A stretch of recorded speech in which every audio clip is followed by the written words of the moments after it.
march on, let us march on till victory is won.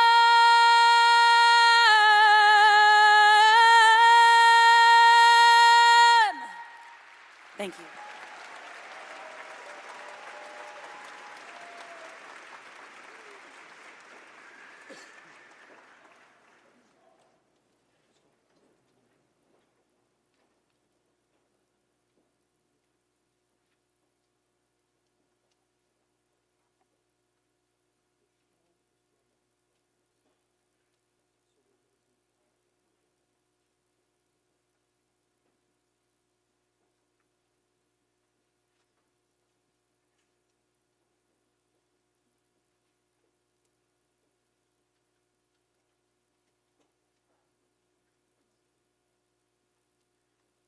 To deliver the invocation, please welcome Rabbi David Saperstein.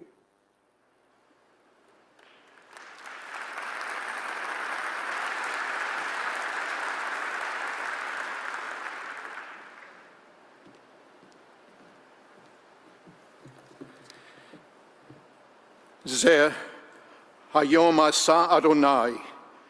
This is the day that God has made. Rejoice and be glad in it. Eternal God, we ask your blessings this day on this great state of Illinois, on each and every one of its citizens and residents, on those whose dreams have been fulfilled, and especially on those whose dreams are yet to be fulfilled.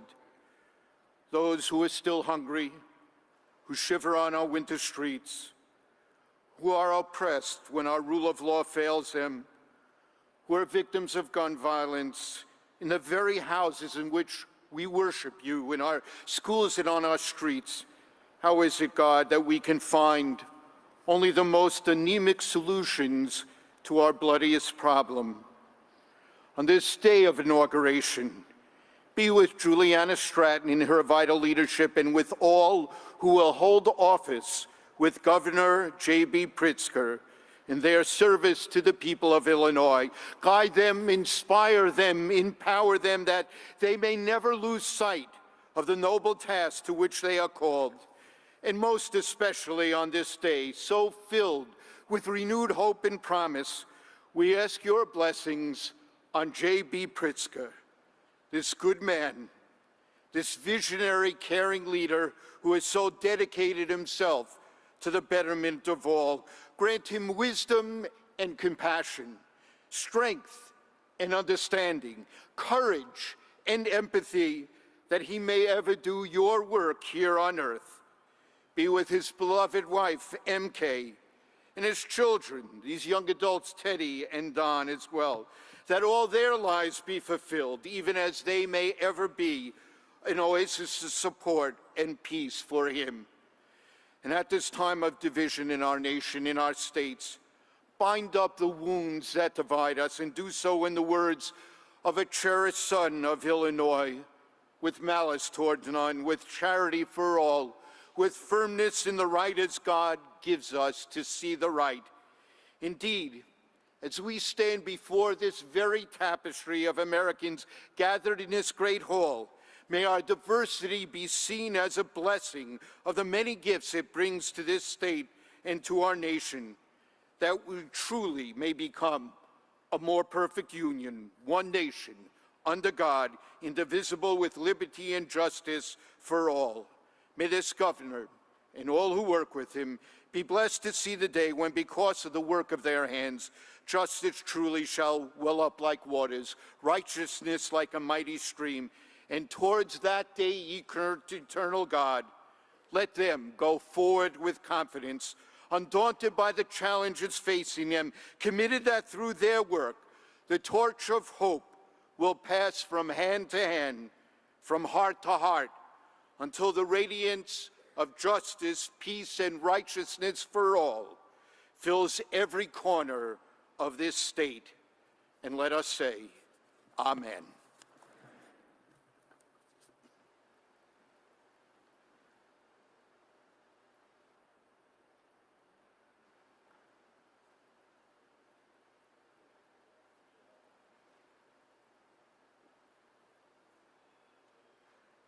To perform a selection of original music, please welcome Uniting Voices Chicago, conducted by Josephine Lee and Judy Hansen.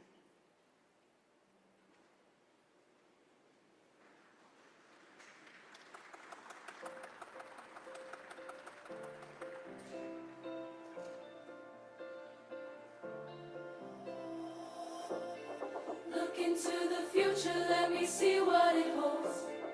Go in the direction of the journey unknown.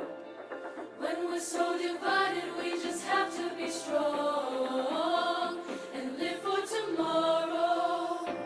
I know that we will make a change. We'll come together and ignite the flame. There's no reason we can't start today. 'Cause we're united, united. We don't have to do this alone.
To perform a selection of patriotic music, please welcome the Illinois Air National Guard Band of the Midwest, 566th Air Force Band, conducted by Lieutenant Colonel Brian Miller.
And now, to swear the oath of office of governor, please welcome Governor JB Pritzker, accompanied by First Lady MK Pritzker, Teddy Pritzker, and Don Pritzker.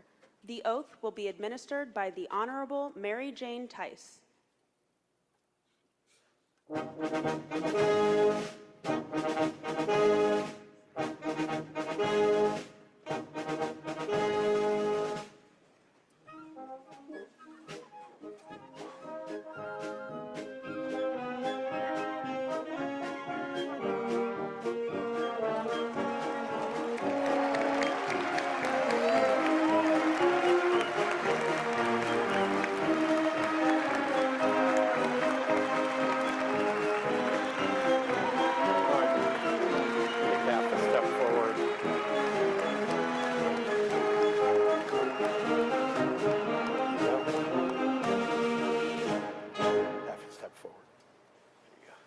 Please raise your right hand and repeat after me.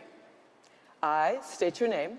I, JB Pritzker, Do solemnly swear do solemnly swear that I will support the Constitution of the United States that I will support the Constitution of the United States and the Constitution of the State of Illinois, and the Constitution of the State of Illinois, and that I will faithfully discharge the duties and I will faithfully discharge the duties of the office of Governor of the office of Governor according to the best of my ability. according to the best of my ability. Congratulations, Governor. Thank you very much.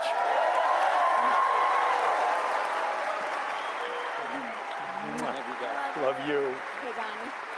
Take the picture.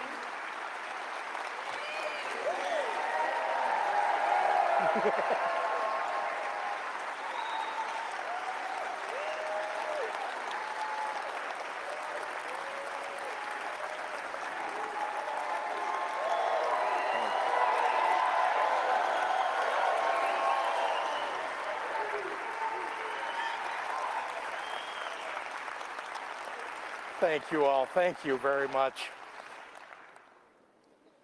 Well, during this last campaign over the last year, I drove all across the state, and I couldn't help but notice that people had put up some signs in their yards that said, "Fire Pritzker." I was concerned about this until my kids pointed out that when people in their generation think something is really cool, they say, "That's fire."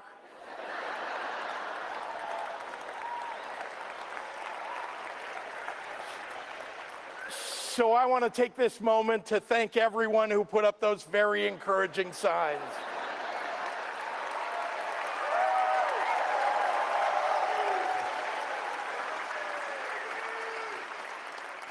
Today, as every day, I feel blessed to stand with my compassionate and dedicated partner in governance and your Lieutenant Governor, the outstanding Juliana Stratton.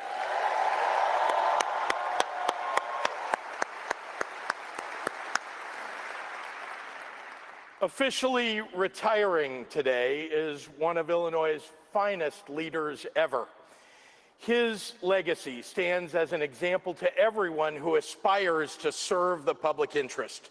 On behalf of the people of Illinois, please join me in giving thanks to our inimitable Secretary of State, Jesse White.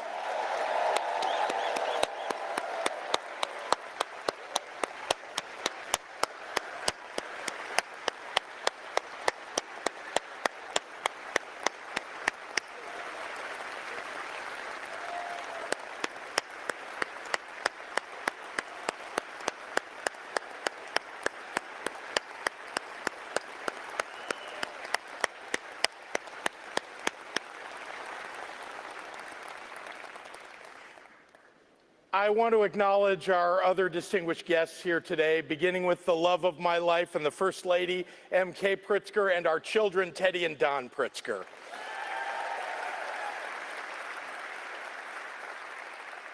Chief Justice Mary Jane Tice, House Speaker Emanuel Chris Welch, Senate President Don Harmon, Leader Tony McCombie, Leader John Curran, Attorney General Kwame Raoul, Secretary of State-elect Alexi Giannoulias, Comptroller Susana Mendoza, Treasurer Mike Frericks, members of the General Assembly, members of our congressional delegation, Governor Jim Edgar, Governor Pat Quinn, and National Guard Adjutant General Major General Rich Neely.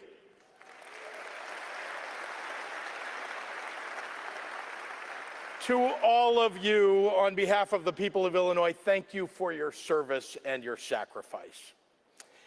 Now, 4 years ago, I stood on this very stage and I laid out a vision for change in Illinois, one that was elevated by our shared hope for better days ahead and forged by a common belief that the smarts and hard work and the goodness of Illinoisans has always overcome adversity.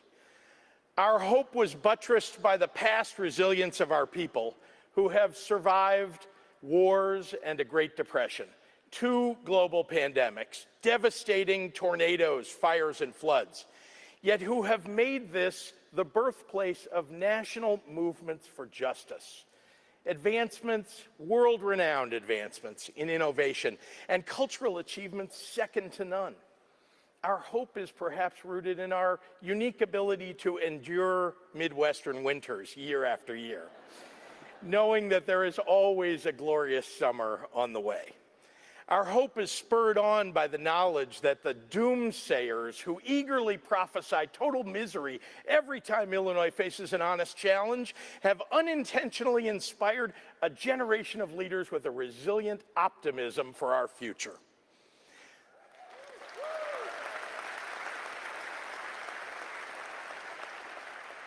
The hope we share, the hope I expressed at my first inauguration, was born of a truth lodged firmly in my heart, that Illinois has always stood at the intersection of American ambition and human resilience. And that combination is what has made this the greatest state in the Union.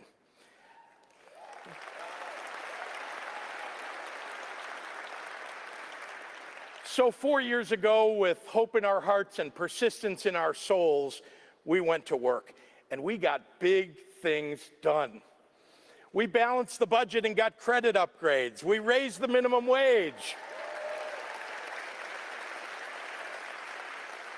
We're modernizing our transportation systems. We legalized cannabis. Oh, I see all of you, yeah. We protected reproductive freedom in our laws.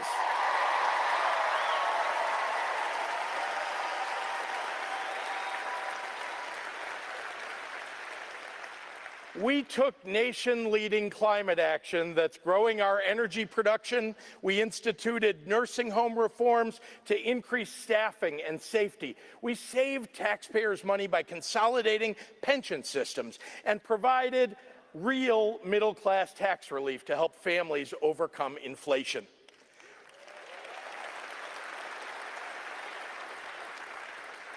We added better-paying jobs. We grew our economy to $1 trillion, protected workers' rights, and expanded health care coverage.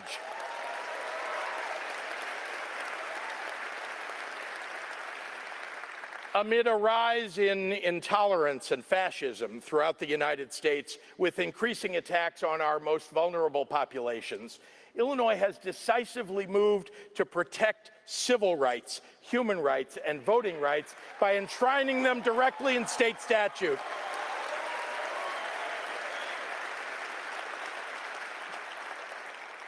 We did all of those things while fighting to survive a historic crisis, one that has left a deep imprint on every one of us. One of the realities I learned about being a governor is that there's no permanent playbook to follow. Every 4 years brings different challenges than the 4 years past.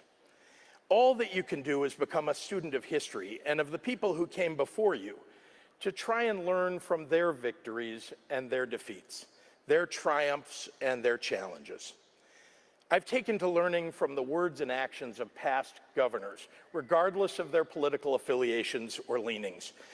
Though, let's be honest, in Illinois, choosing which ones to learn from can be a challenge.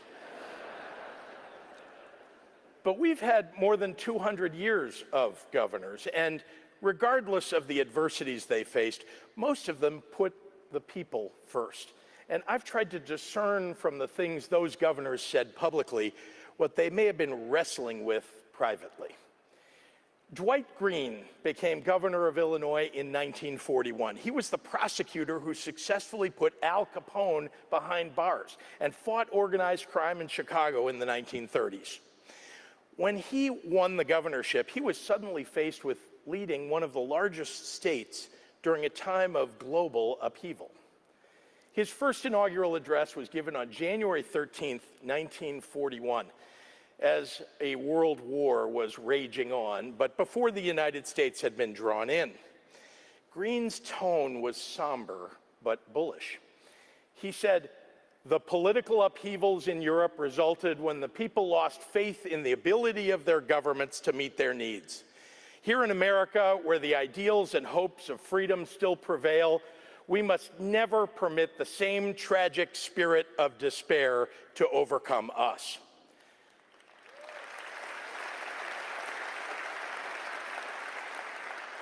Now, by the time Governor Green gave his second inaugural speech on January 8, 1945, the world weariness he must have felt seems to peek through as he talks about the waning days of the war. Throughout the decades, Illinois has written many illustrious pages into the history of our country.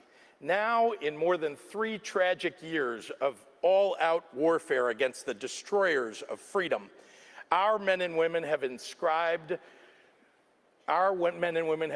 new and even more glorious chapters into the record of patriotism. By their incomparable bravery, they have sanctified the final victory.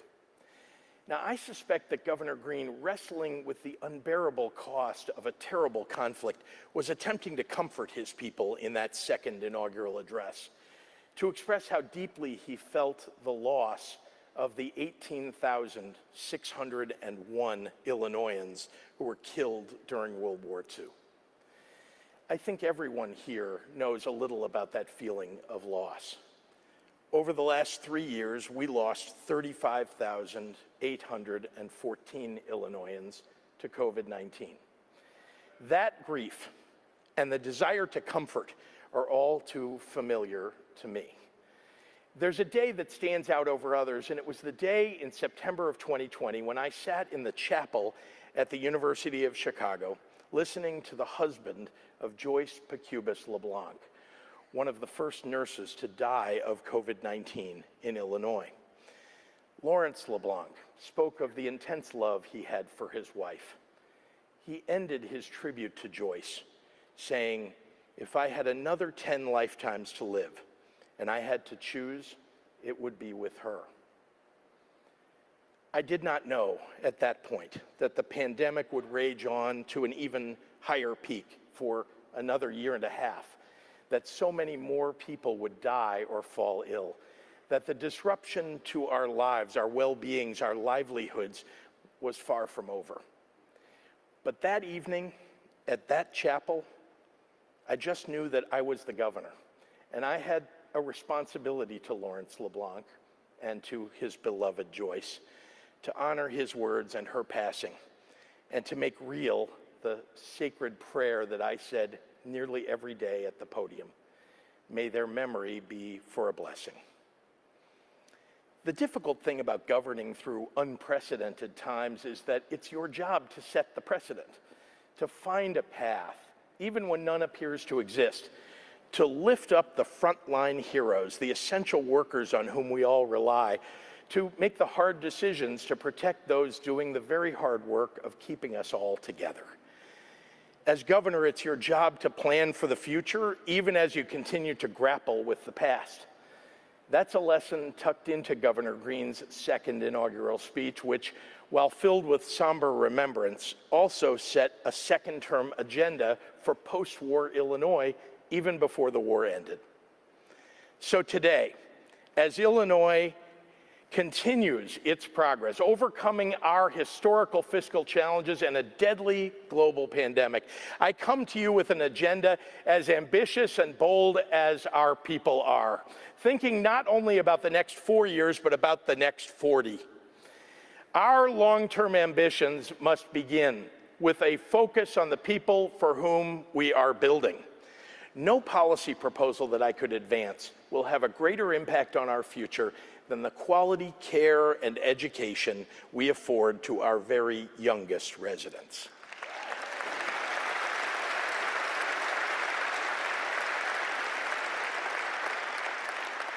For more than 20 years before I became governor, I worked with national leaders and experts in early childhood development to make it a national policy priority.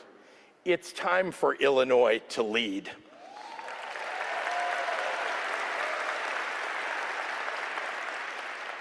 The research is clear. Quality childcare affords parents the opportunity to work or attend school and pursue greater economic security. And preschool improves academic success for our children, yields higher graduation rates, raises lifetime earnings potential, and saves taxpayers money.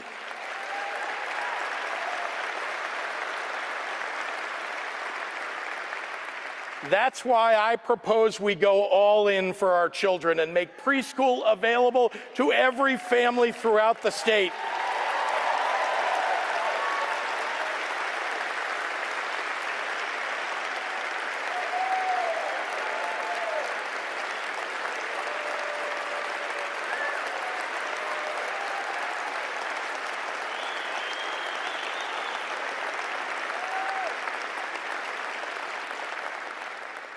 And let's not stop there. Let's provide more economic security for families by eliminating childcare deserts and expanding childcare options.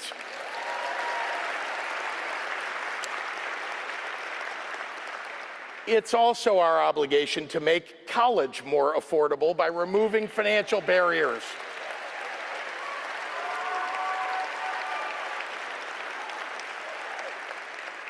That's why we need to bring down the cost of higher education.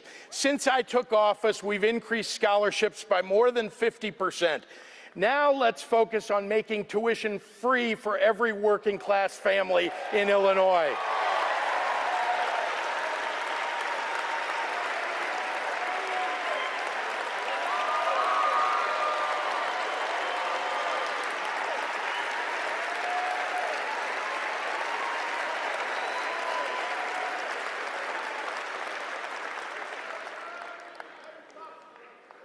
Of course, none of this matters if you can't afford a life-saving prescription or procedure.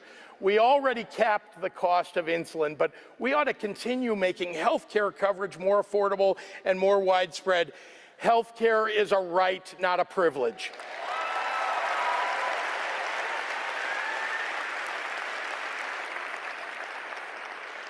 Focusing on the future of working families and making everyday life easier and more affordable for people is what I believe government ought to be all about.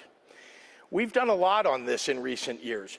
Balancing the budget, paying off debt, and eliminating interest on overdue bills has made it possible for us to provide tax relief. Let's work toward more permanent tax relief.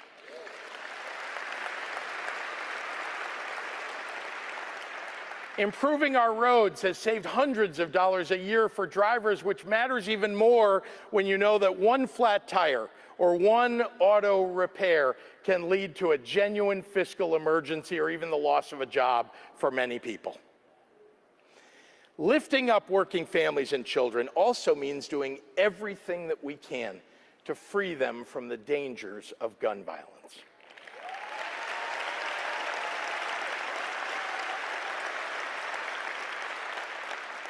4 years ago, during my inaugural speech, I memorialized the victims of the Mercy Hospital shooting. A few weeks after I took office in 2019, I stood with the people of Aurora after the Henry Pratt Company workplace shooting. And as we gather today, we acknowledge the victims of the Benito Juarez High School shooting just this past month. I'm tired of living in a world where a mass shooting needs a title so that you know which one we're referring to.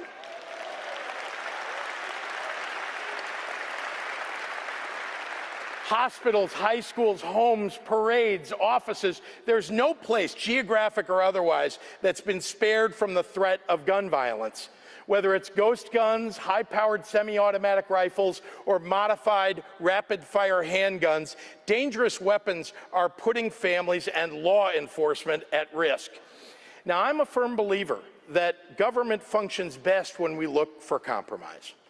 But I'm done with the NRA having its way when it comes to mass shootings.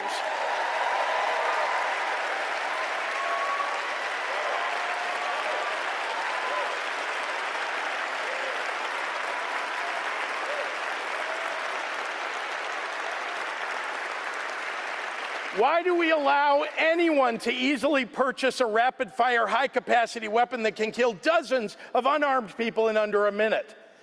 When I campaigned for re-election and promised to pass an assault weapons ban, 8 states already had one. Very soon, Illinois must be the 9th.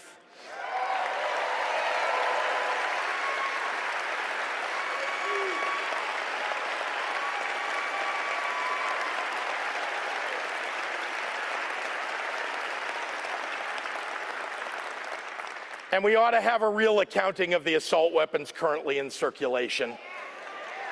Let's get it done, and then the federal government should follow our lead.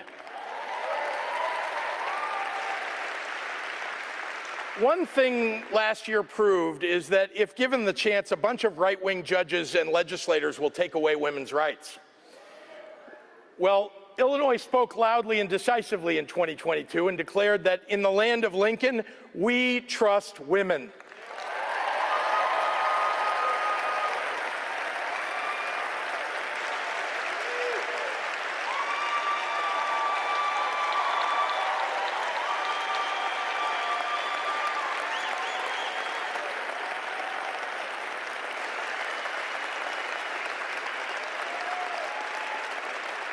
The right to privacy and bodily autonomy demand that we establish a constitutional protection for reproductive rights in Illinois. The extremists still want to take away a woman's right to choose, and I don't intend to let them. That's why, yet again, on women's rights, Illinois will lead.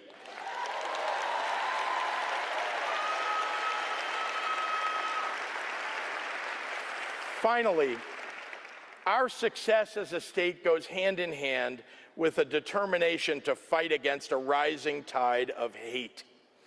Old evils will always find new haters to bring them back to life. Yesterday's Father Coughlin becomes today's Tucker Carlson. Racism, anti-Semitism, xenophobia, misogyny, homophobia have existed in some form or another throughout our entire history.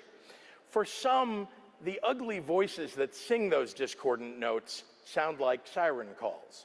Their message is amplified by elected officials or political grifters who look to harness the tremendous power of hate for their own ambition. They pledge allegiance to our nation with one hand and then usher in the means of its destruction with the other. Years before I ever thought about running for governor, I was approached by a man named Sam Harris about the possibility of helping to build a Holocaust museum in Illinois. Sam sat down at my conference table and conspicuously propped his watch up on its wristband, and he said, "I just need 3 minutes of your time." What I didn't know is that Sam had been a highly successful insurance executive earlier in his life, and this is how he would start every meeting. Those 3 minutes turned into 10 years of my life working to build the Illinois Holocaust Museum and Education Center.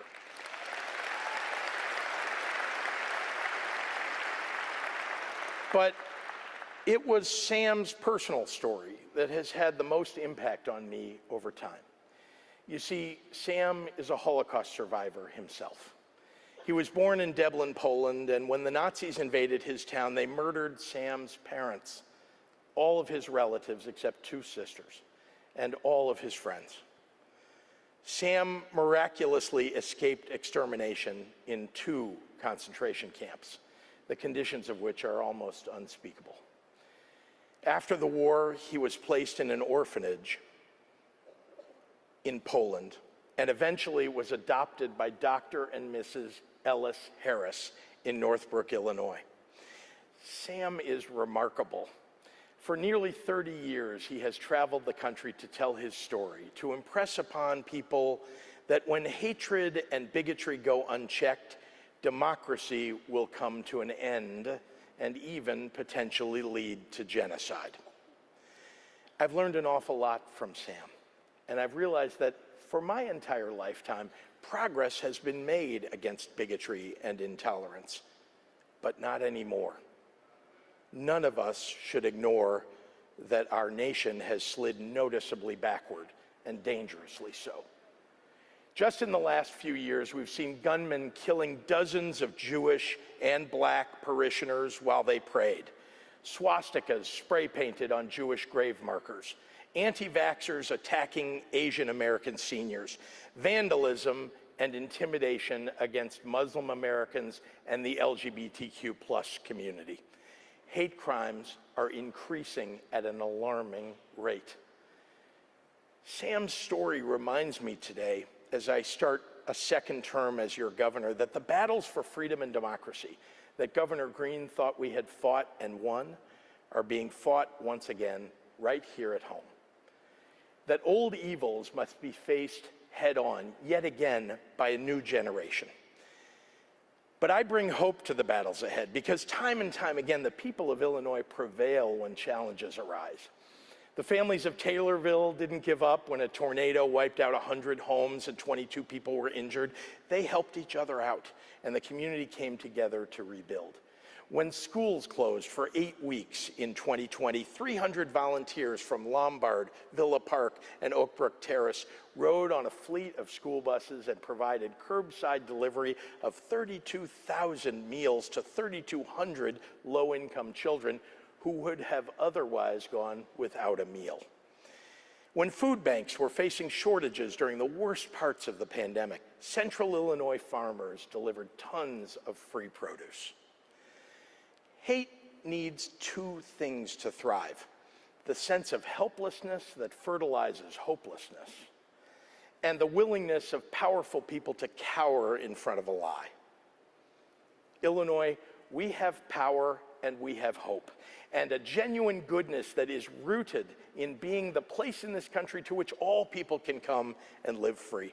We must recognize that hate can wield enormous strength, but we must remember the fortitude with which we have always confronted it. Our history gives me hope and confidence that we will never falter. I'm honored to stand alongside you as we face the battles ahead together as one Illinois. God bless you. God bless the great state of Illinois, and God bless the United States of America.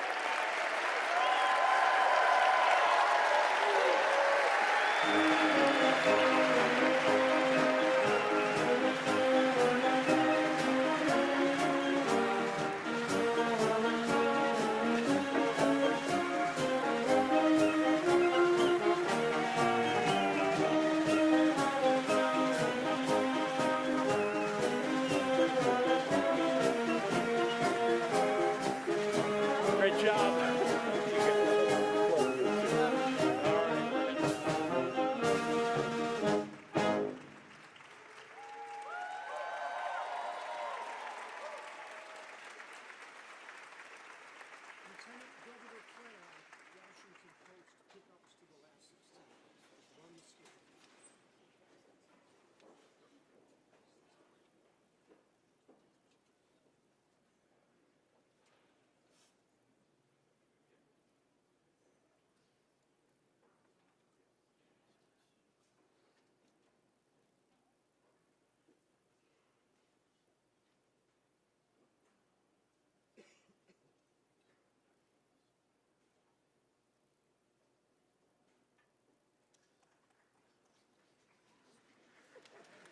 And now, to swear the oath of office of Lieutenant Governor, please welcome Lieutenant Governor Juliana Stratton, accompanied by Second Gentleman Brian Eccles, Tyler Stratton, Cassidy Stratton, and Ryan Stratton.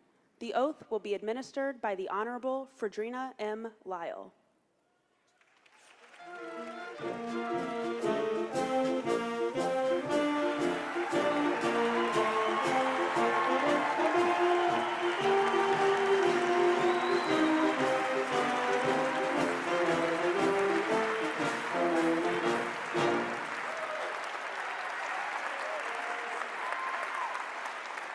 Good. All right, you gonna hold? You got it. You want to raise your right hand and put the left hand on the Bible and repeat after me. I state your name.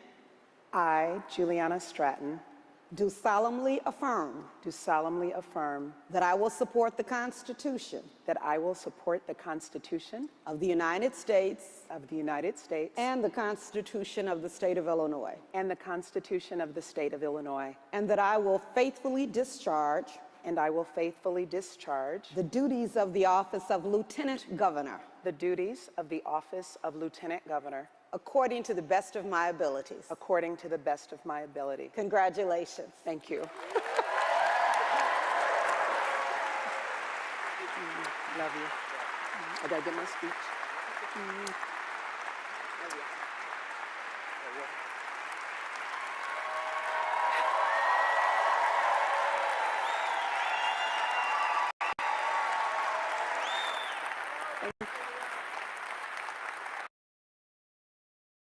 Good afternoon.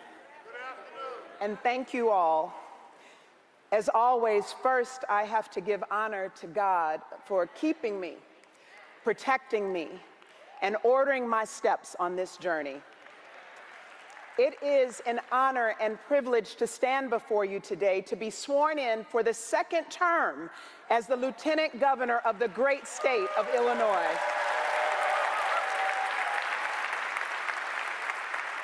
Governor Pritzker has already acknowledged all the constitutional officers and distinguished guests, so I will simply add how grateful I am for your leadership and presence today.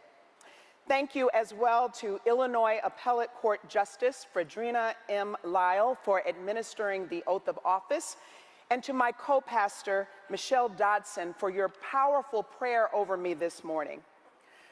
My husband, Brian, is one of the smartest, kindest, and coolest brothers I know. He is my best friend, has a mind filled with random facts, apparently so he's ready if Jeopardy ever calls, and reminds me daily that it's not about who I am, but whose I am. I thank God for you, and I love you, babe. And to our 4 beautiful daughters, Tyler, Cassidy, Ryan, and Mackenzie, you are my 4 heartbeats. You help me to stay grounded in an unpredictable world, and I love you for that. To my father, Henry, a Navy veteran who turns 90 this March, who marched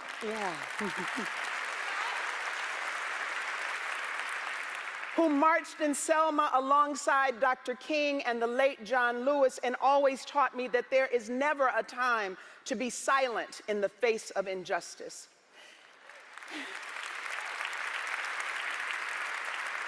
And to my mother, Velma, who 7 years ago joined the ancestors and didn't make it to see me make history as the first Black lieutenant governor of our state, whose gentle hands and loving arms taught me that just because the world may seem cold and hard doesn't mean that we have to respond in kind.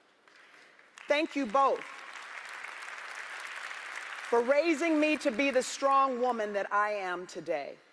To the dedicated state employees and leaders in our administration, including the entire team in the office of the Lieutenant Governor, I so appreciate you. Thank you for making me a better public servant.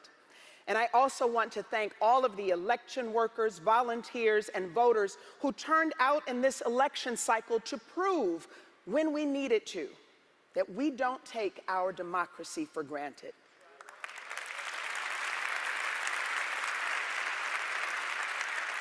Lastly, thank you to our Governor, JB Pritzker, for your tireless commitment to our state and its people. When we began this journey, we resolved to roll up our sleeves, do the hard work, and provide the governance and leadership our citizens deserve. We didn't know what our first term had in store for us, yet we continue to meet every challenge we face. I am grateful for your friendship and am proud to serve alongside you. 4 years ago, I stood before you and shared the story of my family history, recorded by my grandmother and tucked into the Bible upon which I took my oath of office, then and now. It spanned the roots planted by my great-great-grandfather, William Stevens, and his twin brother, Daniel, who were born into slavery and after emancipation cultivated a community by tending to the land. To the story of my maternal grandfather, Wilbur Slaughter, one of the early members of the Dearborn Realtists that fought for the right of every person, no matter their color, to become homeowners. This history is a record of how my ancestors exemplified greatness in the way wildflowers that burst through cracks in the sidewalk are a reminder that the earth lives, breathes, and blossoms with us and for us. The story of my family is one of deep commitment to our communities and our fellow citizens. My ancestors understood the importance of being a part of something larger, something bigger than ourselves. This history that lives within me, that I carry in my DNA, shows me that even now as Lieutenant Governor, it's not just about what I do, but who I am and being who I am authentically and unapologetically.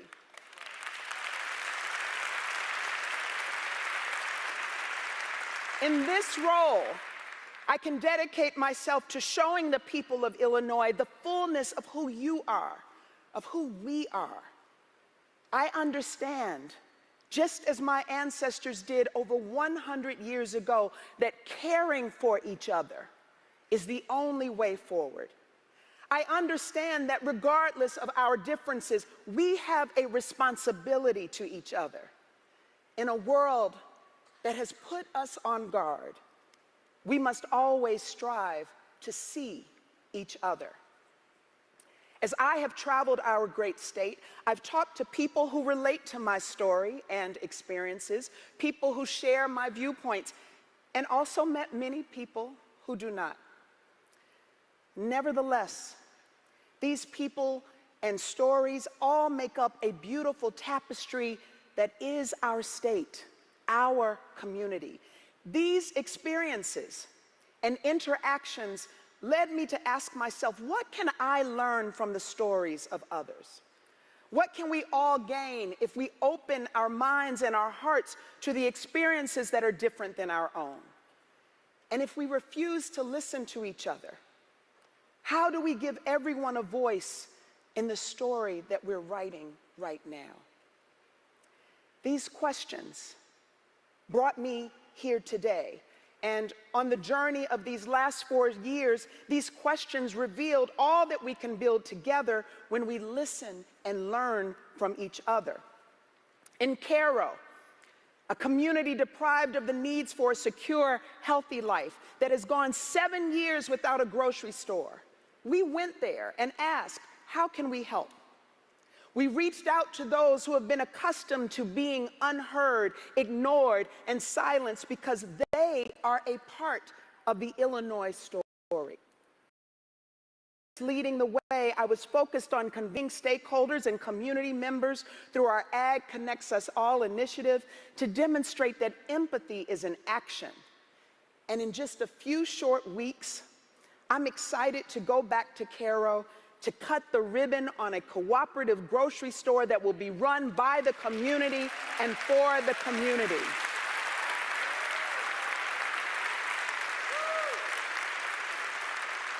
As chair of the Illinois Council on Women and Girls, we asked, how can we decide what's best for the girls in our state if they don't have an outlet to tell us what they need? And that's why we made space for them at the table. And we have now named the second round of 19 girls who will bring their diverse voices to advise us, the governor and the General Assembly, on supporting them and creating the safe spaces they need through the Girls Committee.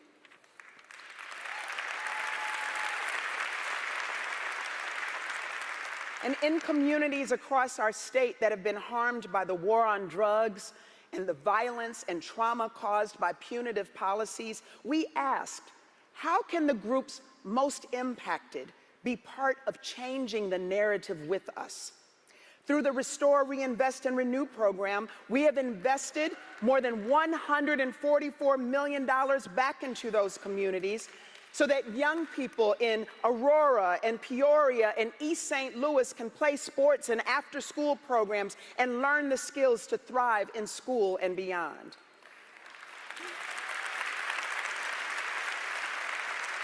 On the R3 board that I chair, members of these communities in every corner of our state, including and especially those impacted by the justice system, have a seat beside me. And I'm so proud of the difference they have made with their insights. Our path forward is about understanding that the issues that matter to so many of us are not bound by geography, nor are the solutions contained to one person or one idea. From the student in Edwardsville who is studying to become a teacher to give back to the next generation, to the daughter in Redbud who is caring for her mother with Alzheimer's, a story that I related to deeply, having cared for my own mother. We all have the power to build the future we want and deserve because we all have a voice. This is what I want for our state, for our community. It's more than an agenda. It's being what our state, our country, and our world needs us to be.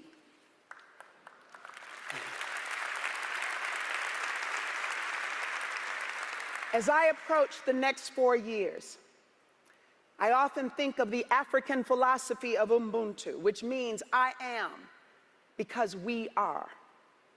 We are each shaped by our relationships with each other. How we interact with each other should reflect our inherent human connectedness. Ubuntu communicates a spirit of togetherness and a willingness to work towards a common goal for the sake of our humanity. We can accomplish so much if we rise up and demonstrate the best of humanity. Know that your heartache in the face of strife, your hopes in children, your faith in tomorrow. I listen to you as you shared these feelings with me, and I carry them with me every single day. These reflections into your resilience and perspectives have driven the work that we have done so far. And the work we have left to do is centered on bringing people together, creating opportunity for all, and carrying out a vision for Illinois that leaves no one behind.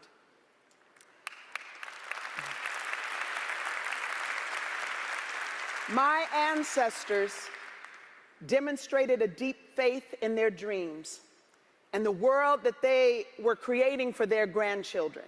I have that same faith. Like each of you, I want to create a better world for my grandchildren, just as my grandparents did for me. The roots from which I have grown and the shoulders upon which I stand have led me here today in service to you, our state, and our country. Illinois, I see you. I see you. I see you. Thank you for trusting me with this responsibility, and thank you for being a part of our story. Thank you. Thank you.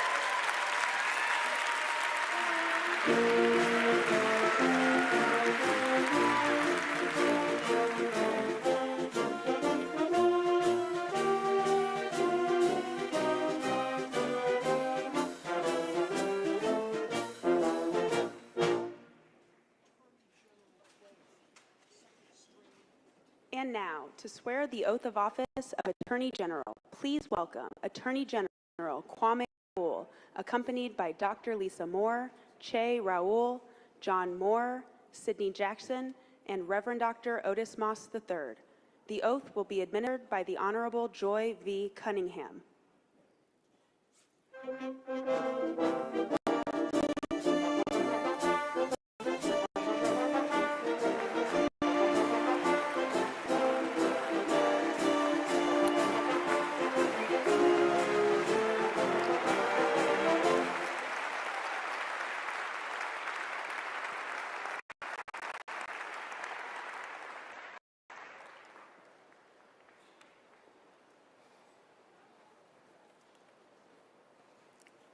Place your hand on the Bible.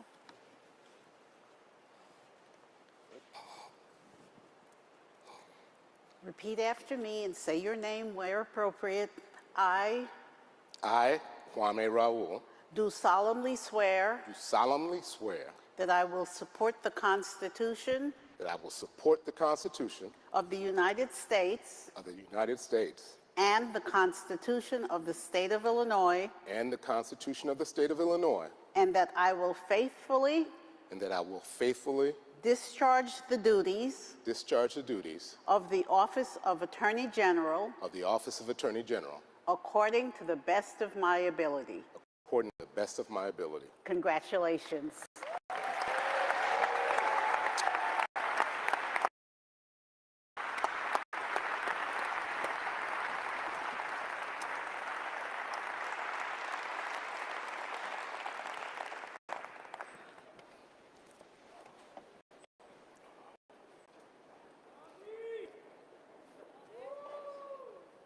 Well, good afternoon, Illinois.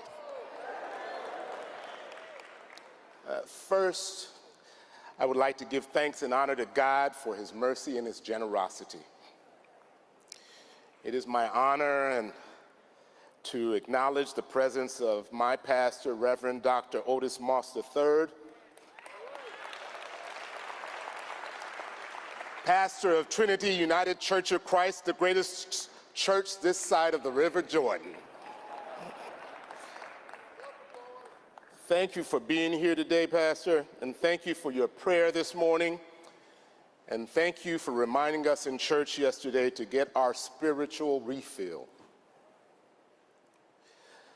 I must also recognize two people in the judiciary, each of whom I refer to as my big sister,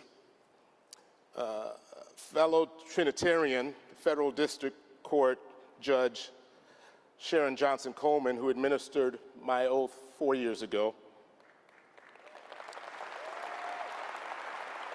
and my other big sister and mentor, Illinois Supreme Court Justice Joy Cunningham, who swore me in moments ago. I offer up my heartfelt gratitude to you for your steadfast mentorship through the years. I want to give a shout out to my biological sisters who could not make it here this time. They were with me the last time, Edwidge and Ninaj Raoul. So I was told I only got 3 minutes to deliver my remarks. And so I gotta tell you, I'm gonna fail at my first task as in my second term.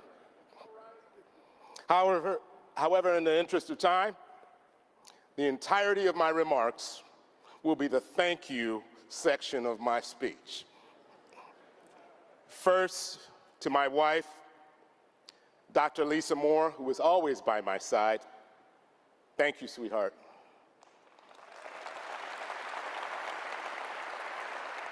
I had the distinct honor of watching my wife be a true hero in our unprecedented pandemic. Day after day, she would faithfully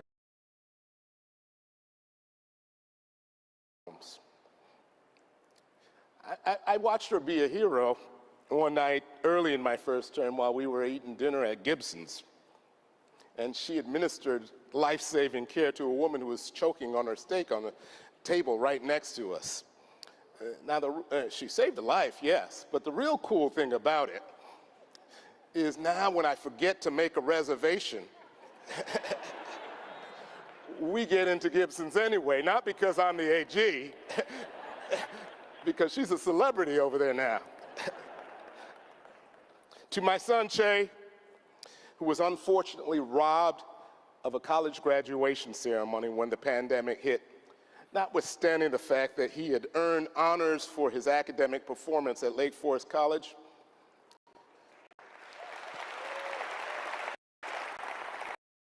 Son, you have amazing character. Che had the strength of character to quit his first job as a manager at a fulfillment center because he didn't support having to impose discipline quotas and unfair working conditions on his subordinates.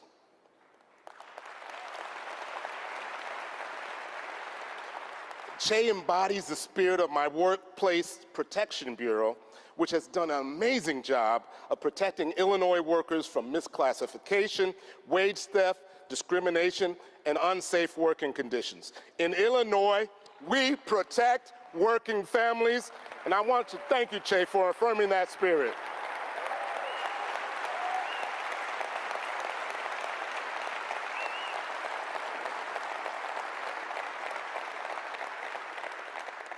My daughter, Mizan, who could not be here, she recently graduated from the University of Missouri and now desires to attend law school and become a public interest lawyer. Go figure.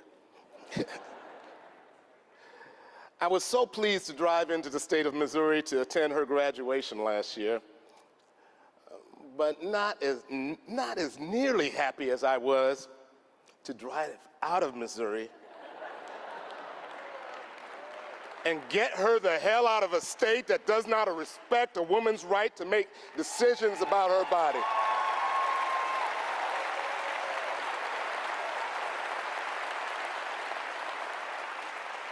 Thank you, Mizan, for reminding me how dedicated I have to be to protecting those rights, and we're in court doing so.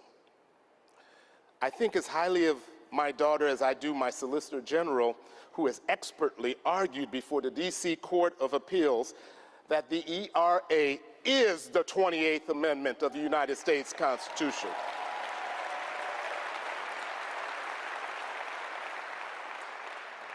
When she's about to become a lawyer, I want my daughter to someday to be able to hold up her right hand and swear under oath to protect the Constitution of the United States of America. But I want that to be a Constitution that protects her as an equal.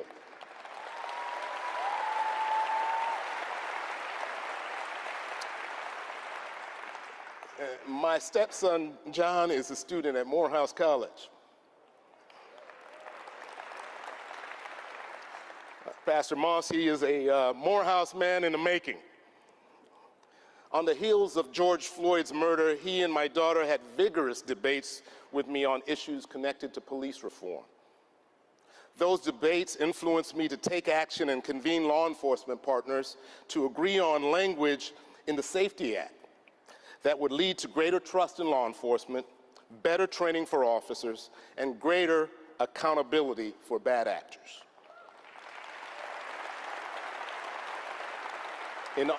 In other words, the Safety Act language enhances our ability to maintain constitutional and professional policing throughout the state of Illinois.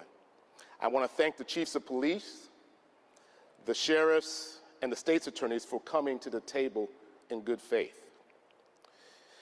My niece and goddaughter, Sydney Jackson, graduated with honors in computer engineering from Johns Hopkins University and then got her master's degree in computer science from there as well. Sydney has been instrumental in educating me about the good and the bad of technology. On account of conversations with her, I am proud that we are leading an effort, along with other state AGs, to investigate social media platforms that pose potential dangers to our children.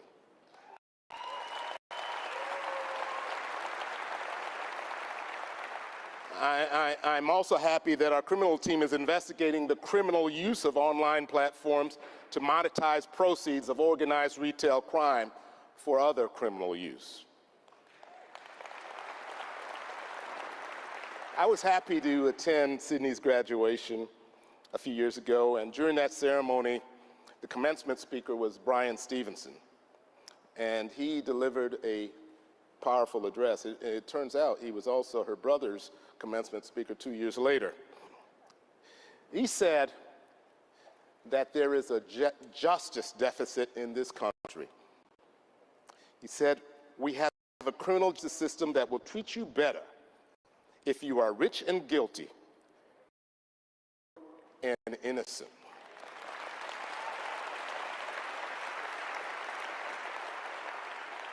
Those words ring relevant today as we prepare for arguments before our state's high court with regards to the Pretrial Fairness Act. Consistent with our constitutional presumption of innocence, we should not hold people in jail simply because they are poor.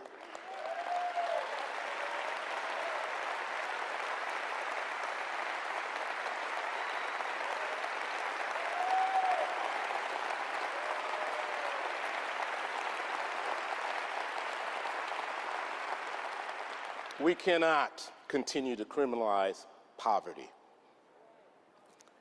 Importantly, I want to thank my outstanding staff. They say that when you're an incumbent running for re-election, that your best campaigning is what you have done while in office. There were certain matters that I expected to take on at the outset of my term in 2019. I knew we had to begin the implementation stage of the consent decree with the Chicago Police Department and work towards a model of constitutional policing. I knew we had to continue work on behalf of survivors of abuse in the Catholic Church. I knew we had to continue protecting communities from sexually violent people, and I knew we would have to protect consumers from fraud, price gouging, the opioid crisis, and predatory student loans. And I knew we would have to fight policies that were put in place by the incumbent president at the time that I was sworn in. Many of those policies threatened environmental protections, health care access. Some encouraged inhumane treatment of immigrants, and some violated the rights of the LGBTQ community. I also knew we had to fight the rise in hate. My staff has risen to the task on all these things expected. But I've got to tell you that what impressed me most about my staff was their ability to take on all of the things that were unexpected. I did not expect that we would be partnering with other state AGs and other lawyers nationally to literally save our democracy.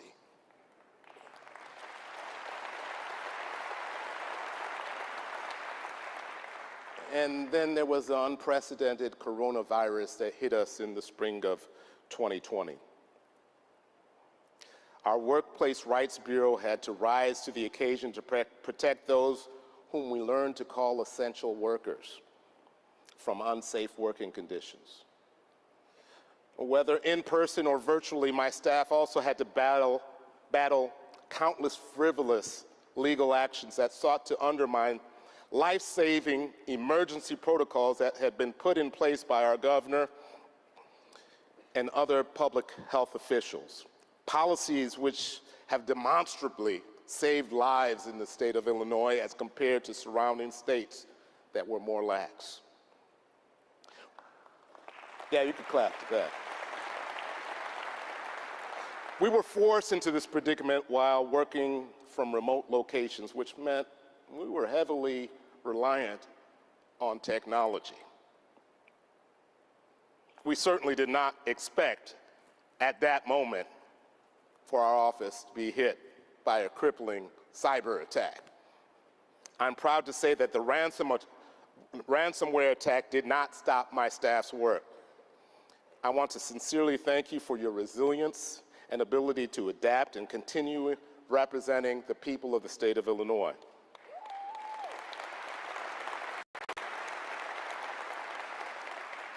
I'm also proud of the we built with our law enforcement partners. We are one team. Notwithstanding the fact that I joke that I'm currently the favorite defendant of about 65 state's attorneys,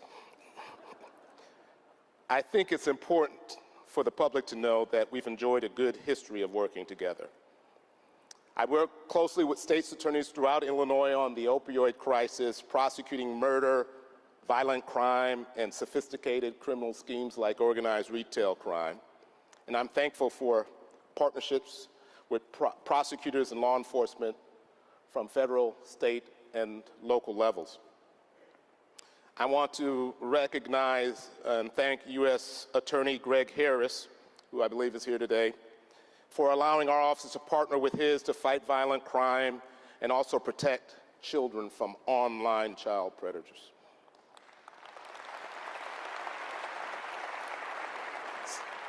Since 2019, we've also partnered with the United States Secret Service's National Threat Assessment Center on multiple training sessions regarding how to detect and prevent mass shootings in schools, places of worship, and other public places. The desperate need for these trainings hit home on July 4th of 2022 in Highland Park. One of our own prosecutors and his wife were wounded during that shooting. One took a bullet to the elbow and the other shrapnel to the back. What was amazing was that prosecutor's desire to return to work. He actually emailed his supervisor that night he was shot and asked for a single day off. He was head of our statewide grand jury unit that has investigated and prosecuted gun trafficking cases. I believe he perfectly exemplifies the dedication of our staff.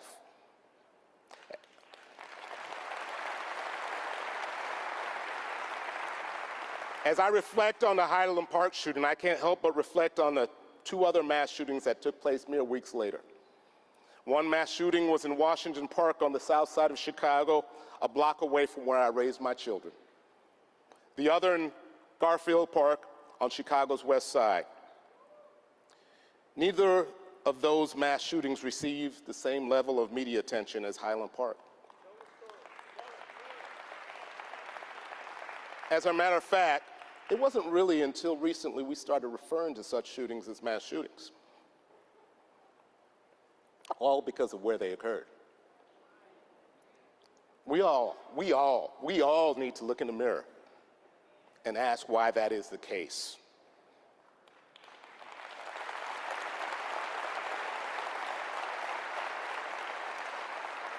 Illinois and a nation were traumatized by the horrific event that struck Highland Park. People, including myself, were rightfully shocked that such an extreme violence had visited a place like Highland Park. But there should be no neighborhood where we expect gun violence to hit.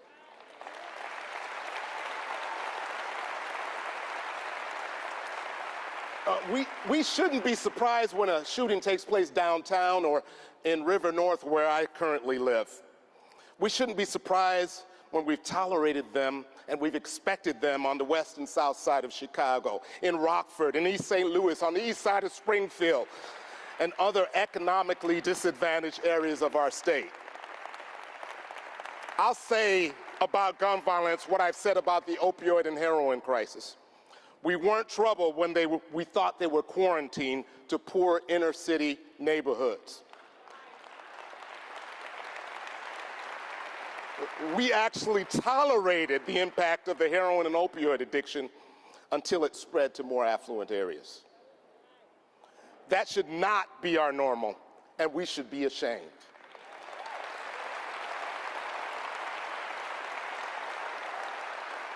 Now, I know I went long, and I apologize to my constitutional officers, but my final thank you is to someone not here today, my mother. My mom was a praying woman and a devout Catholic from Haiti. My mother made her transition months after I began my first term. She gave me my middle name, Eve. I had always assumed that I'd been given the name of a distant relative. The truth is, she named me after St. Eve, the patron saint of lawyers and abandoned children, and the advocate of the poor. My mom explained that she said the prayer to St. Eve every night since I was born. Help us to love justice as you love it. Help us to know how to defend our rights without prejudice to others, and seeking above all reconciliation and peace. Rouse up defenders to plead the cause of oppressed so that justice may be done in law. I view that as my responsibility as Attorney General, to serve the abandoned children. And in Illinois, we have abandoned our children. Gun violence has surpassed auto accidents as a #1 killer of children. I'm asking our legislature to give me the power. Give me the power to go after those in the industry on behalf of our children who we've abandoned. Do not Do not pass half measures and go home. Do not surrender to the politics of self-preservation on behalf of our children. Please do not. I want to thank you all for tolerating me. I know I went way, way beyond 3 minutes, but it's on behalf of our abandoned children. I want to just end by, I love you too. Saying this is truly the work of my life. I got more work to do. May God bless the state of Illinois. May God bless the United States of America. And may God bless and help us protect our abandoned children. Thank you.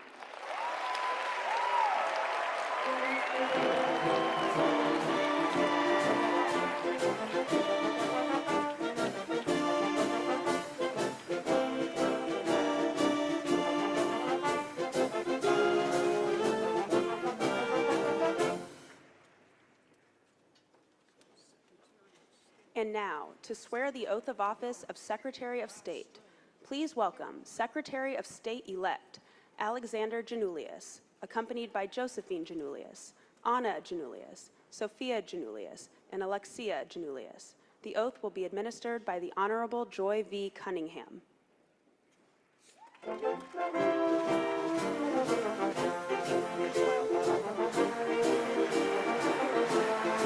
going to stand right here.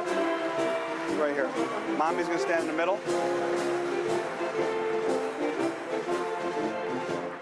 Move back a little, girls. Place your hand on the Bible, please. Your right hand. Right hand. Your right hand. And repeat after me and state your name where appropriate. I, Alexander Janulius, do solemnly swear do solemnly swear that I will support the Constitution that I will support the Constitution of the United States of the United States and the Constitution and the Constitution of the State of Illinois, of the State of Illinois, and that I will faithfully discharge the duties and that I will faithfully discharge the duties of the office of Secretary of State Secretary of State according to the best of my ability. according to the best of my abilities. Congratulations. Thank you, Justice. Thank you. Thank you. Did it. Kisses. Love you. Oh, I love you.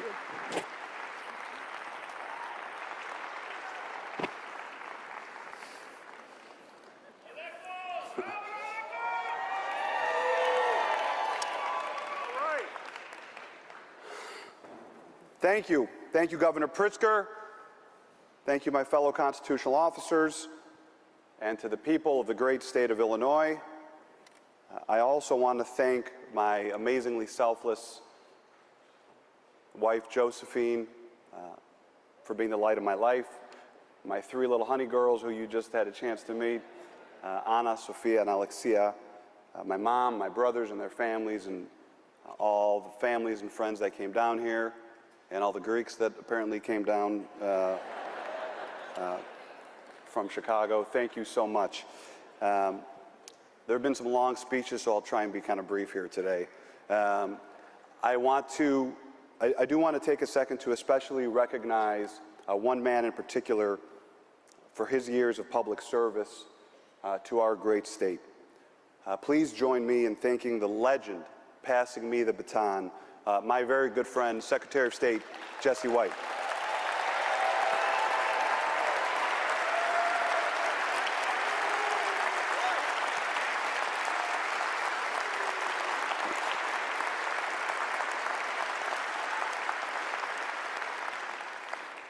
Sixteen years ago, I stood on the stage and thanked the people of Illinois for placing their trust in me. It was one of the most extraordinary moments of my life. My heart was filled with optimism, energy, and enthusiasm for being allowed the honor of serving my state. And I feel those exact same emotions today.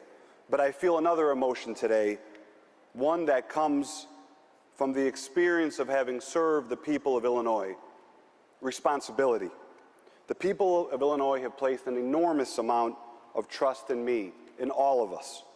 You trust us to help realize your greatest hopes, and you trust us to keep some of your greatest fears from coming to pass.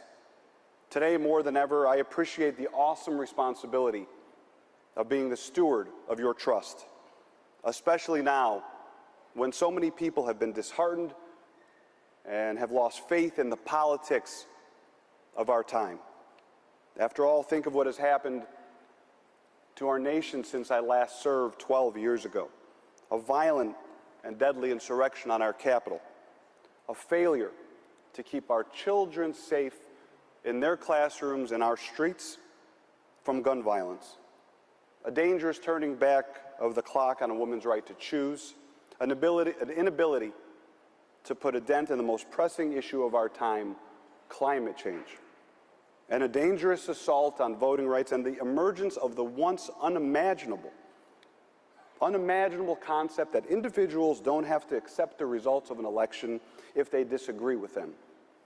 Together, today, we gather to honor the sacred results of a democratic process whereby government is chosen by the governed. Not since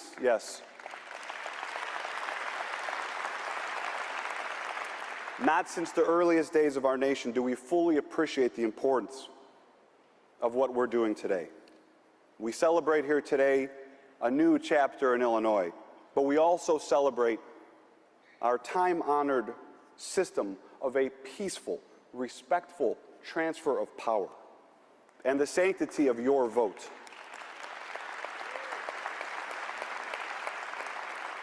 We must protect these rights at all costs, and we must commit to doing better.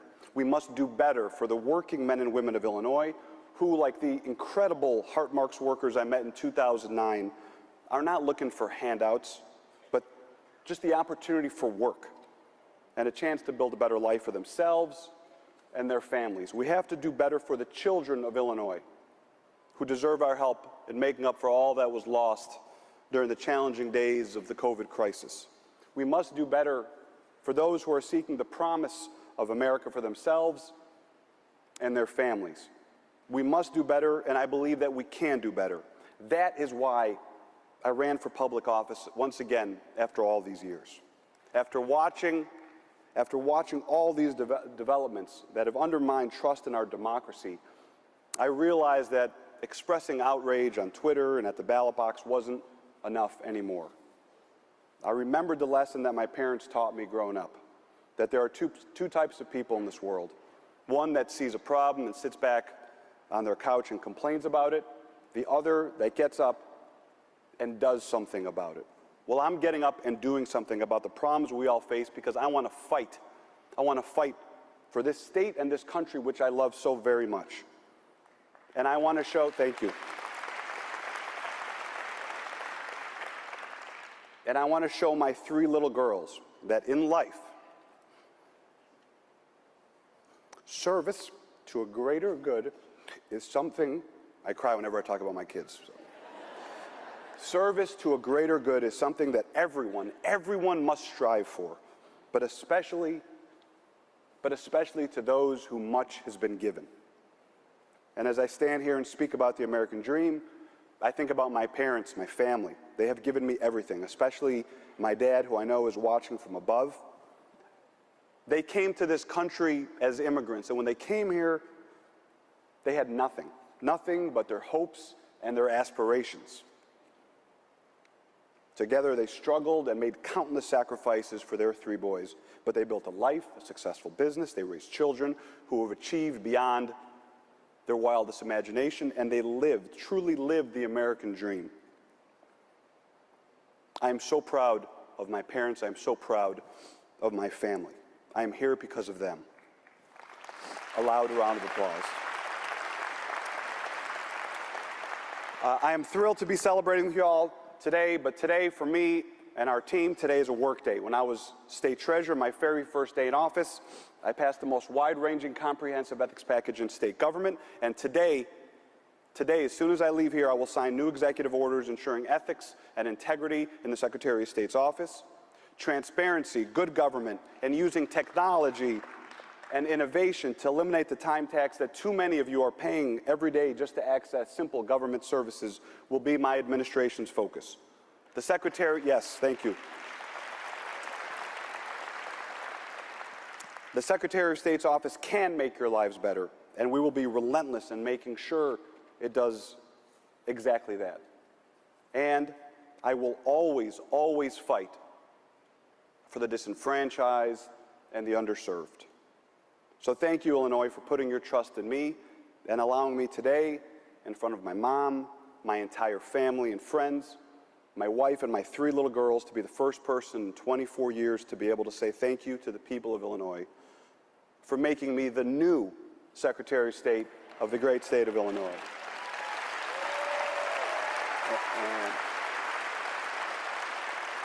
And as I promised you 16 years ago, when I was a 30-year-old kid up on this stage, I will always fight for you, and I will never, ever let you down. God bless you, God bless the United States of America, and God bless the people of Illinois. Thank you so much.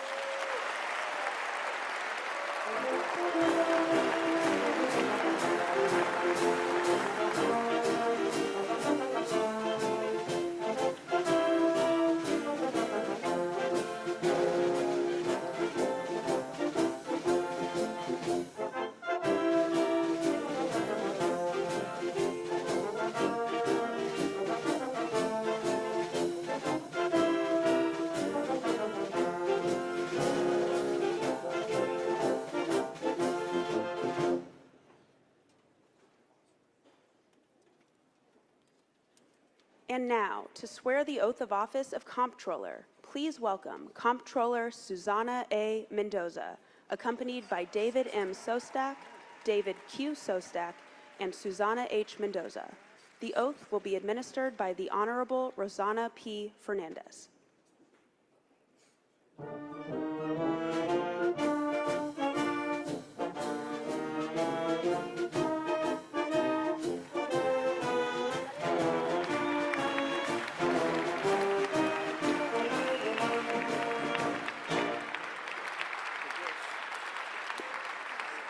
Ok, usted se va a parar aquí en esta. Ahí, sí. Un poco para atrás.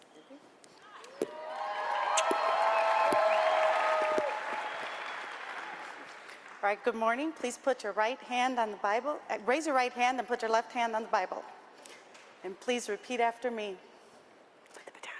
I, please state your name, I, Susana A. Mendoza, do solemnly swear do solemnly swear that I will support the Constitution of the United States that I will support the Constitution of the United States and the Constitution of the State of Illinois, and the Constitution of the State of Illinois, and that I will faithfully discharge the duties and that I will faithfully discharge the duties of the Office of Comptroller of the State of Illinois of the Office of Controller of the State of Illinois to the best of my ability, so help me God. to the best of my ability, so help me God. Congratulations, Madam Controller. I love you. Love you too.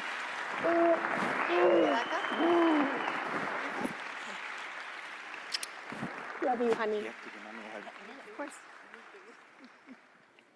¿Me da la bendición?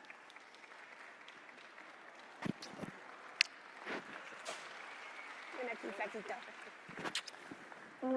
Okay. Thank you. Take my mom back. Yeah, thank you. Okay.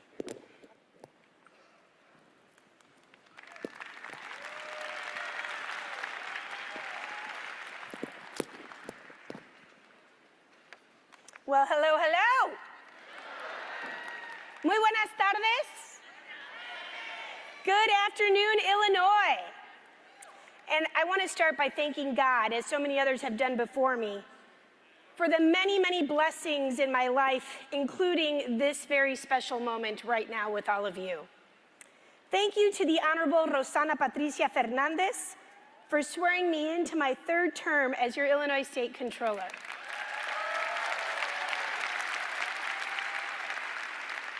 Thank you to the Reverend Dr. Lisa Branham for her prayers over me this morning. Those are so appreciated. Thank you, Reverend. Congratulations to Governor Pritzker, Lieutenant Governor Stratton, Attorney General Raoul, Treasurer Frericks, and Secretary of State Alexi Giannoulias. I look forward to working with this wonderful team with Speaker Welch, President Harmon, Leader McCombie, and Leader Curran, and the 103rd General Assembly as we continue moving our state forward, because improving our state should be a bipartisan affair.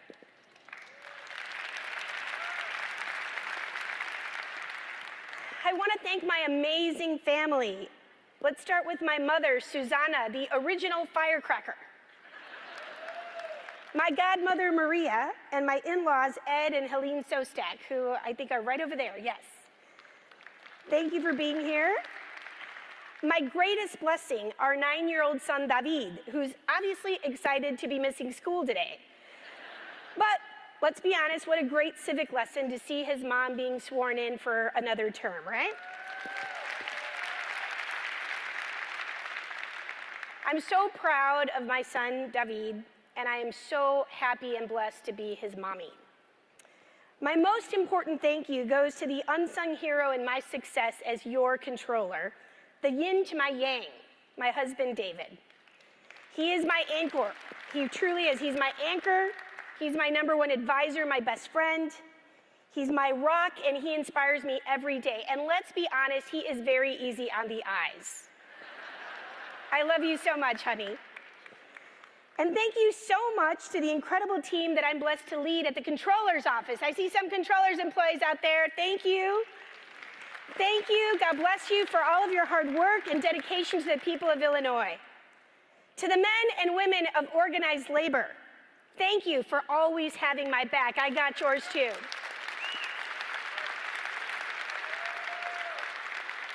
And to my beloved voters of Illinois, thank you so much from the bottom of my heart for choosing me to serve another term as your Illinois State Controller. I am deeply humbled and grateful for your overwhelming support. A few years ago, at the Illinois State Fair, the one and only Secretary of State, Jesse White, pulled me aside and he said, "Hey, Susanna, come here. You want to know how to become the #1 vote getter in the state of Illinois?" Now, of course, I wanted to hear the secret from the only statewide elected official to ever win all 102 counties in the state of Illinois. The man right there. He looked me in the eye, you'll remember this, Secretary, and what he told me, this was a secret. He said, "You show up. You show up." He said, when someone tells you that it's not worth your time to travel 6 hours to an event where only 10 people show up, you show up anyway.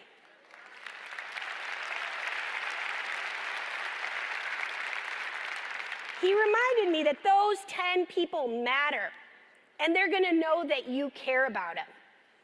I know you care. That's what you told me, Secretary. Thank you. I do, and I promise you that I'm going to keep showing up.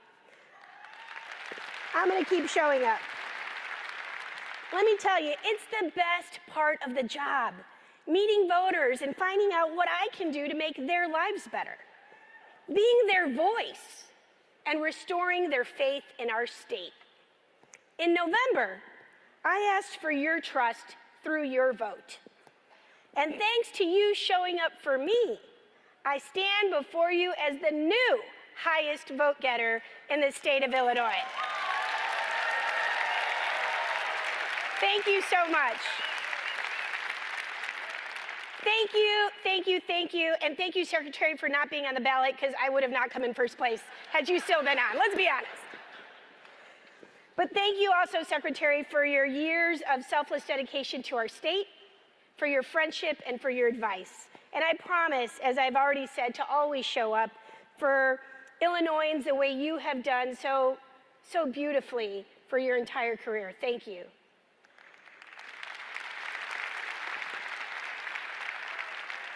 Now, people told me I was crazy when I first decided to run for state controller in 2016 during the budget impasse, the worst fiscal crisis in our state's history.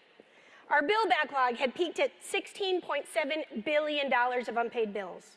Our rainy day fund was non-existent, with less than $60,000 in it.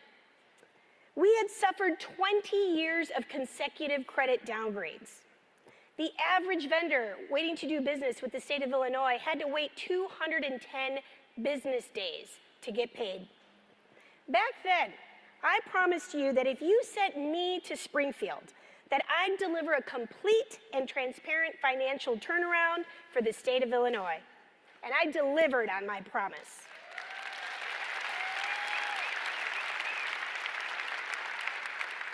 No more bill backlog, it's gone. And I paid it down before receiving a penny of federal ARPA stimulus dollars.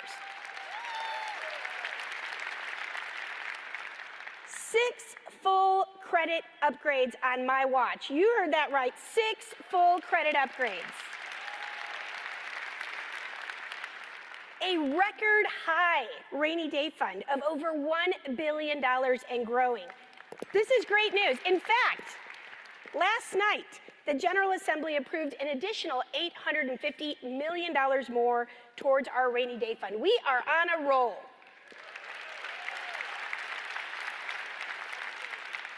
My oldest bill today, no longer 210 days on average. My oldest bill today is 10 days old.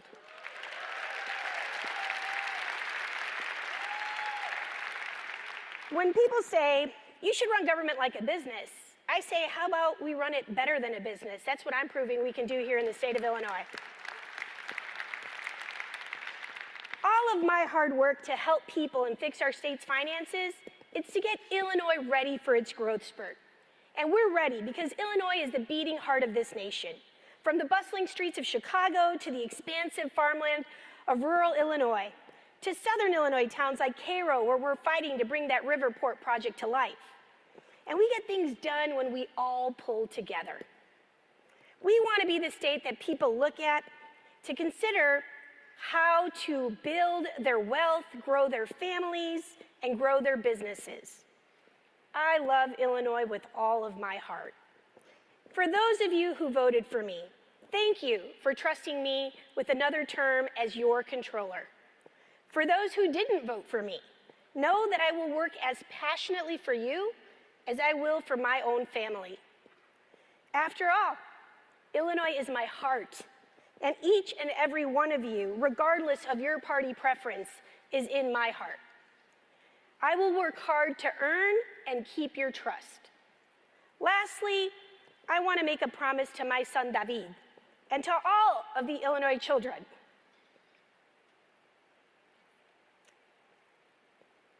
I will live to make you proud.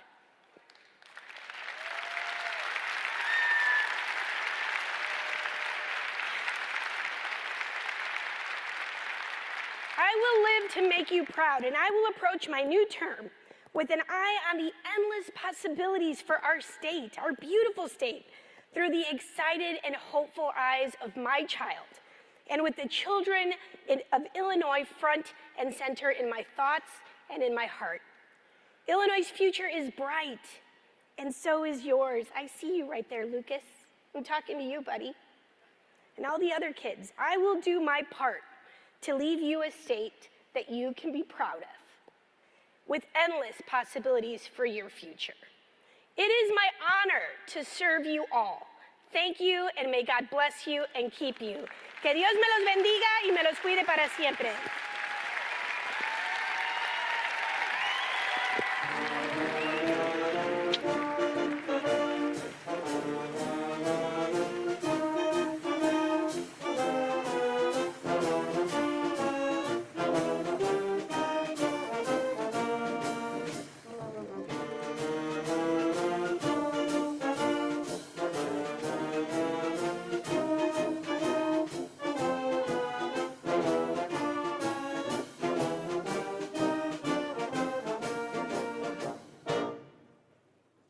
And now, to swear the oath of office of Treasurer, please welcome Treasurer Michael Frericks, accompanied by Erica Frericks, Ella Frericks, Jim Frericks, and Bernice Frericks.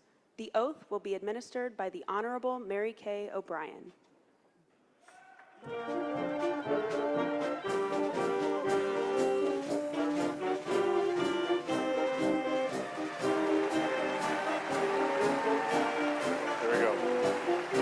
stop here. Give her.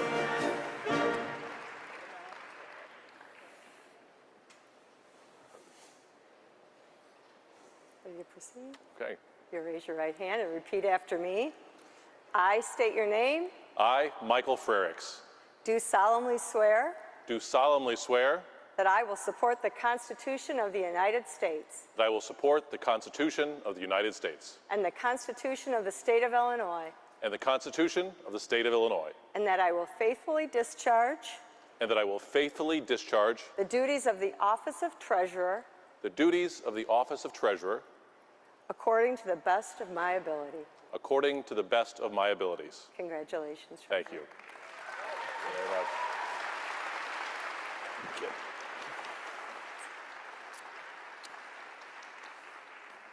Thank you. Come on.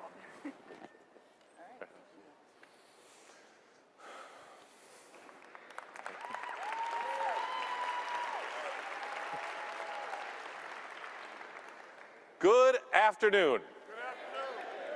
It is a pleasure to be here with you today. I want to congratulate my fellow constitutional officers, and I want to say some thanks. I want to say thank you to my father.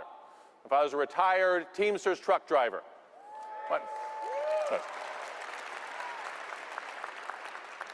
My mother is a retired AFSCME secretary from the University of Illinois, and they raised me with a set of beliefs that have shaped who I am. Thanks. I want to thank my wife, Erica, and my daughter, Ella, for bringing me untold joy and happiness in my life. And I want to thank you, the brave and hardy, patient souls who have sat through all of these speeches to make it to mine. Thank you. Thank you.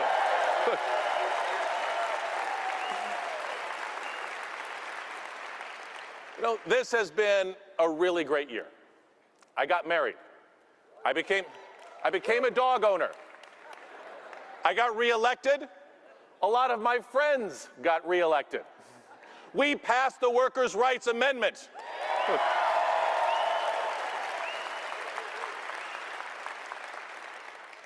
And a couple of weeks after the election, my wife let me know that this year we will be growing our family.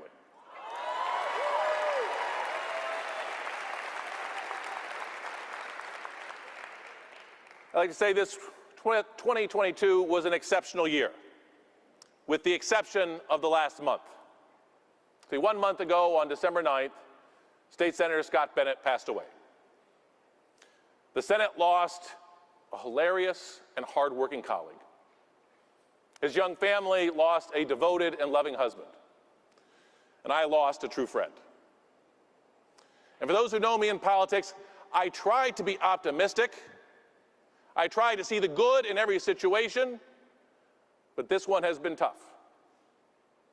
The only real good I can find is it brought home to me that none of us are guaranteed a tomorrow, and that we should make the most of the todays we have.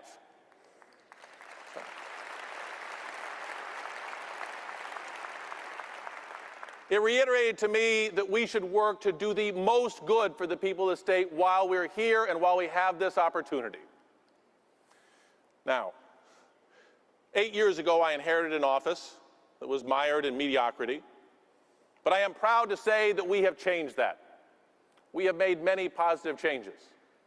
I'm excited that we came in, and we have since taking office made over $1.5 billion for the state of Illinois in interest income. $1.5 billion that doesn't have to be raised in taxes.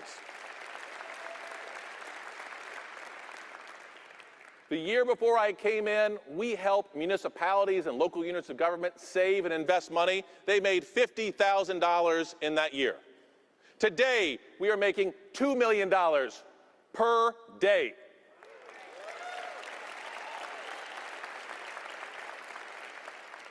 We took an unclaimed property system that was mired in the past and drug it into the 21st century, and as a result, we are a national leader, returning over $1.6 billion to Illinois families, businesses, and nonprofits.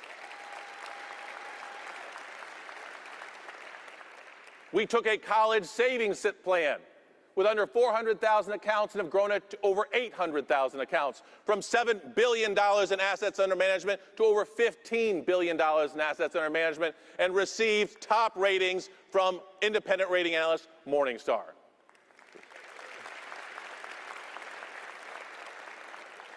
We didn't stop there. We set up a new savings program to help people save for their retirement so that more Illinoisans can enjoy their golden years and have a retirement with dignity.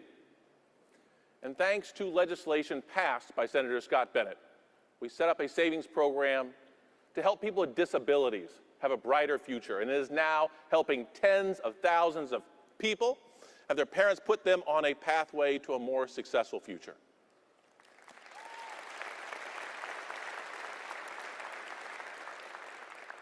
But it's another legislative fight that Senator Bennett engaged in that I want to talk a little bit about today.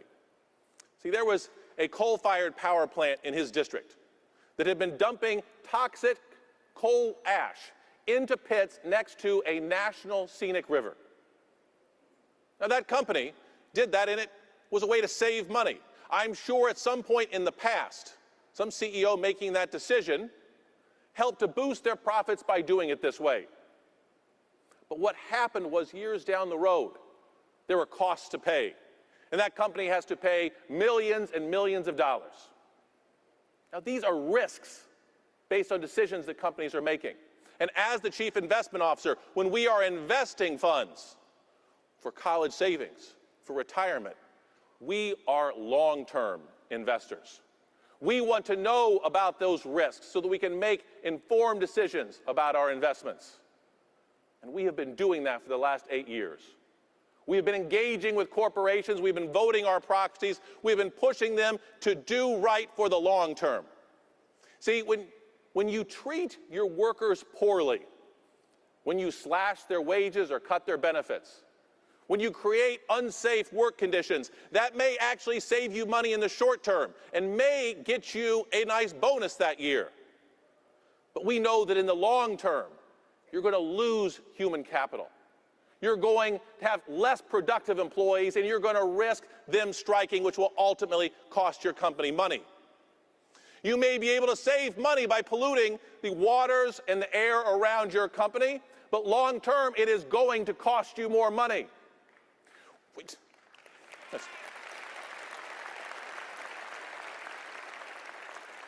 And we also know that if you look at the great diversity of our state and you welcome them all into your companies and onto your boards, you will benefit. Research has shown you will be more productive. And so we engage with those companies.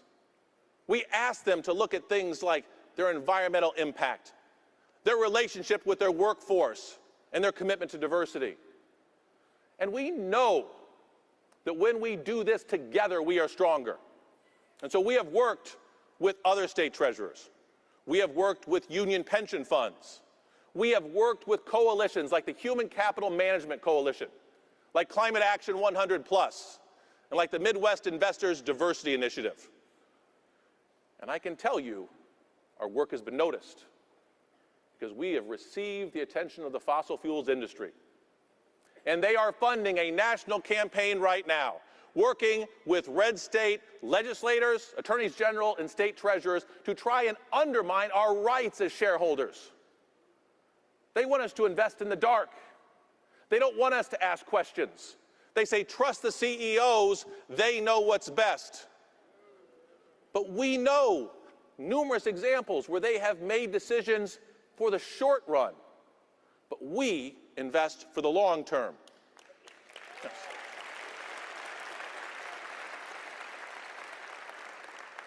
When politicians in Texas and in Florida and in West Virginia try and take away our rights as state treasurers, as rights as investors, to be responsible in our investments, we will fight back.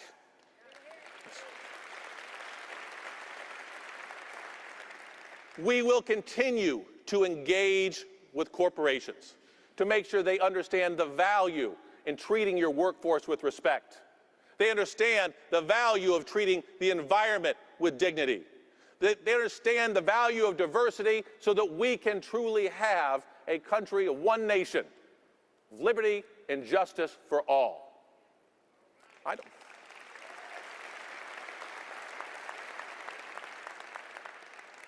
I don't know how many tomorrows I have, but I know that you gave me 4 more years.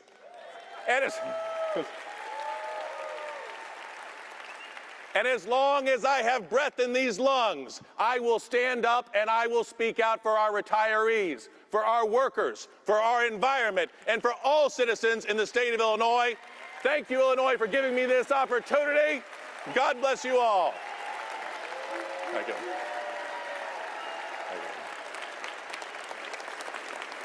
Thank you. And now, to perform I Sing Because I'm Happy, the Southern Illinois Children's Reunion Choir, accompanied by Michael Arthur.